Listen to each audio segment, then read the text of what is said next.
জামালপুরের ইসলামপুর উপজেলায় মাননীয় প্রধানমন্ত্রীর রাজনৈতিক উপদেষ্টা ও কৃষি মন্ত্রণালয়ের উপদেষ্টা হিসেবে নিয়োগপ্রাপ্ত বীর মুক্তিযোদ্ধা নজরুল ইসলাম খানকে সংবর্ধনা প্রদান ও আলোচনা সভা অনুষ্ঠিত হয়েছে। শুক্রবার বিকেলে ইসলামপুর উপজেলা অডিটোরিয়ামে এ অনুষ্ঠানের আয়োজন করা হয়। অনুষ্ঠানে প্রধান অতিথি হিসেবে উপস্থিত ছিলেন বিএনপির স্থায়ী কমিটির সদস্য ও বীর মুক্তিযোদ্ধা নজরুল ইসলাম খান।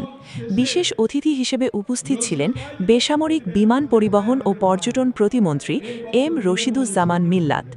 এছাড়াও অনুষ্ঠানে জামালপুর জেলার ৫টি আসনের সংসদ সদস্য, জেলা প্রশাসক সহ স্থানীয় রাজনৈতিক নেতৃবৃন্দ, গণ্যমান্য ব্যক্তিবর্গ ও বিভিন্ন শ্রেণী পেশার মানুষ অংশগ্রহণ করেন। আলোচনা সভায় বক্তারা বলেন, নজরুল ইসলাম খান দীর্ঘ রাজনৈতিক জীবনে দেশের গণতন্ত্র, কৃষি উন্নয়ন ও মানুষের অধিকার প্রতিষ্ঠায় গুরুত্বপূর্ণ ভূমিকা রেখে চলেছেন। পাশাপাশি মহান মুক্তিযুদ্ধে তার অবদান জাতি শ্রদ্ধার সঙ্গে স্মরণ করবে বলেও বক্তারা উল্লেখ করেন। বক্তারা আরও বলেন, দেশের রাজনৈতিক অঙ্গনে তার অভিজ্ঞতা ও নেতৃত্ব আগামী দিনে জাতীয় উন্নয়নে গুরুত্বপূর্ণ ভূমিকা রাখবে।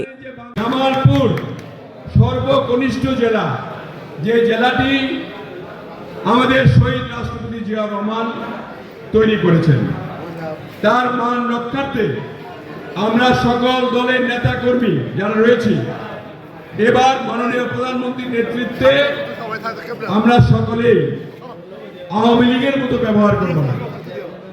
জনগণের সঙ্গে, জনগণকে সাথে রেখে আমরা সকল উন্নয়নমূলক কাজ করব এবং আমাদের কাছে যা আছে প্রত্যাশা, জনগণের সকল প্রত্যাশা পূরণ করার জন্য আমরা 100% চেষ্টা করব ইনশাআল্লাহ।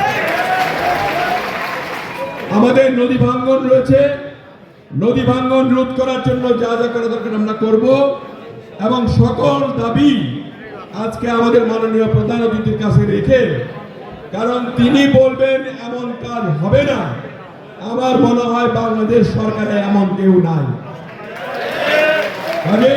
তিনি যখন আমাদেরকে বলবেন, আমি একজন সরকারের প্রতিমন্ত্রী, আমাকেও যা বলবেন যা করার জন্য সঙ্গে সঙ্গে করবে। এভাবে সিনিয়র মন্ত্রী থেকে আরম্ভ করে আমাদের মাননীয় প্রধানমন্ত্রীকেও তিনি যদি কথা বলেন যে আমাদের এই দুর্ভোগা, এই গরিব এলাকা, নদী ভাঙ্গন এলাকা কি কি কাজ করতে হবে, এই কাজগুলির কথা তিনি বললে অবশ্যই সরকার শুনবে এবং আপনাদের উপকার হবে।